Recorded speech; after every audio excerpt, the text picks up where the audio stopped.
Harford to Warwick.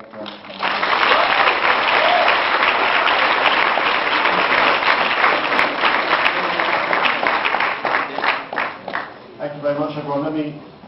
Can you hear me? Does this thing work? There you go. I've got to figure this thing out. The Logic of Life, competitively priced in all good bookshops. This is my first time at the summit. In fact, this is my first time at Warwick University. I'm absolutely delighted to be here, to be following Philippe Legrand and Paul Ormond last night, to be speaking just before my old mentor John Kay this morning. I really feel like I've arrived to be speaking amidst such a constellation of stars in economics. So thank you very much, Luke, for the invitation. Thank you all very much for coming. The book is called The Logic of Life, Uncovering the New Economics of Everything. The Americans always had to be different, so the Americans gave it the subtitle, The Rational Economics of an Irrational World. It's quite a good subtitle, I have to admit. Let me start with rational economics. We'll get to the irrational world pretty soon. Rational economics. Let me introduce you to Mr. Rationality. Mr. Rationality's real name is Gary Becker. And Gary Becker is a professor at the University of Chicago. He's in his mid-70s, grandfather.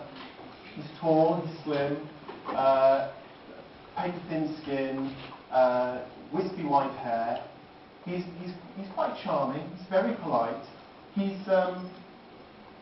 doesn't smile a lot, I have to say. He doesn't smile a great deal, but he's a very nice man in my experience with him. And he's also a Nobel Prize winner in economics.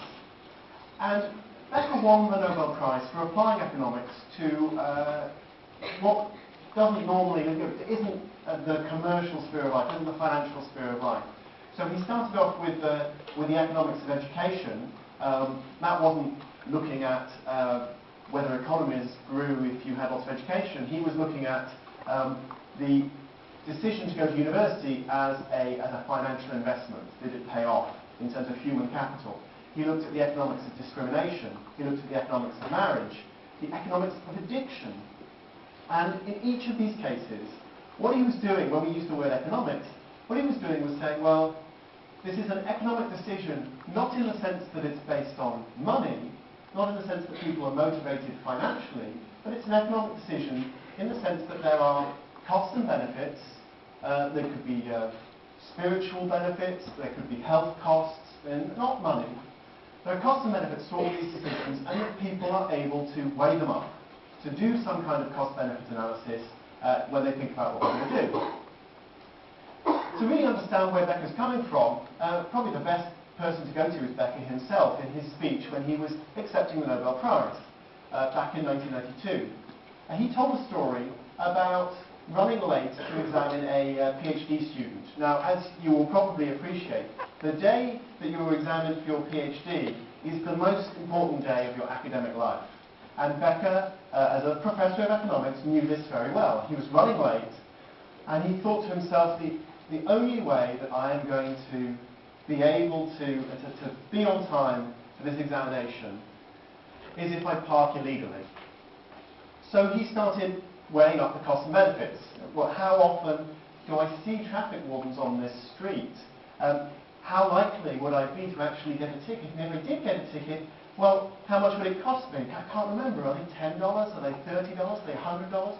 Would I get towed? Do I see cars being towed a lot? What's the probability that I would be towed? If I was towed, how bad would that be? How much time would it cost me?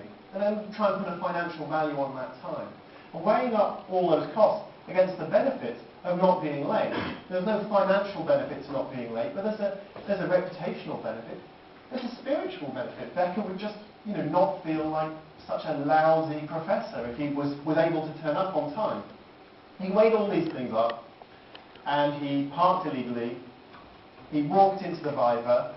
He sat down in front of the student, and the first question he asked him was how he would go about constructing a theory of rational crime.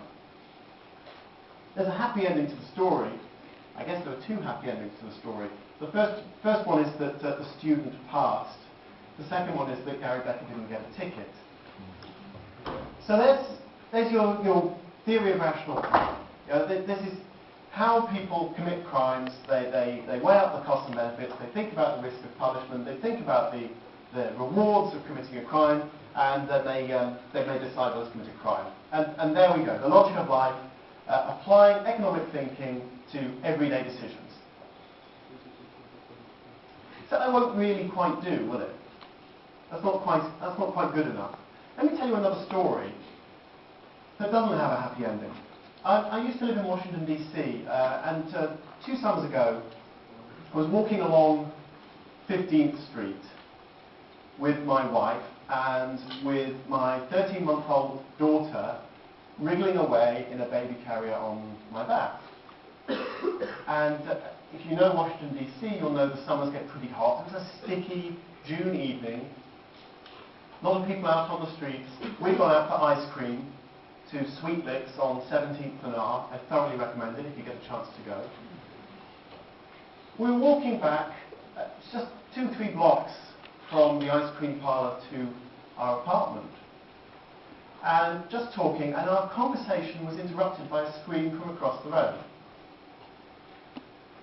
So we looked up, and there was a man chasing a young woman around a car that had suddenly screeched to a halt. I thought to myself that this presumably is some people larking around. This is all in fun. Because I have an ice cream in my hand, and when I have an ice cream in my hand, I kind of expect people to be having fun. But it wasn't fun. They weren't larking around. She fell, hit the surface of the road, he leapt on top of her, and he started hitting her as hard as he could. And at that moment, somebody a lot quicker-witted than I, who was just sitting on the stoop outside his home, enjoying this lovely summer evening, leapt up, sprinted across 3 lanes of traffic, which all screeched to a halt, barreled into the guy, knocked him off her, and then the entire neighbourhood rose up. It's a safe neighbourhood. Rose up to defend this woman. People were running in, people were dashing out of their houses, their gardens, were sitting having a beer with their neighbours, to do something to help. People were getting out of their cars. Now, I'm a rational economic agent. So, when my wife told me that I should go and help,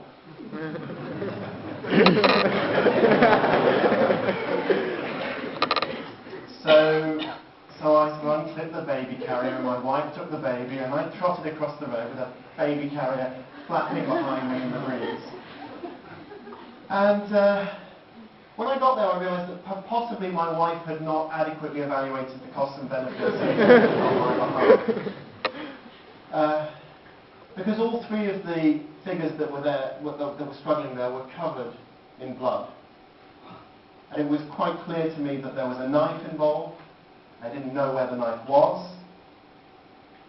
Starting to get a bit nervous about the whole business. The fact that I wasn't terribly effective didn't, thank goodness, matter very much. So many people rushed in. We pulled him off. We sat on him. The police came. If you had seen her that evening, how badly hurt she was, you would have assumed that there was no way she was going to survive, but she did survive. She was very badly hurt, but she made it. It was a totally senseless, random attack. There was no logic to it. There was no cost-benefit analysis. The attacker didn't know the victim. He wasn't trying to rob her. If he had been trying to rob her, he wouldn't have gotten away with it in front of about 50 witnesses. He told the police later that he had been taking drugs to celebrate his birthday. So happy birthday. And, well, this book is an attempt to take seriously the theories of men like Gary Becker, and at the same time to confront them with the reality that the world is actually very complex, a very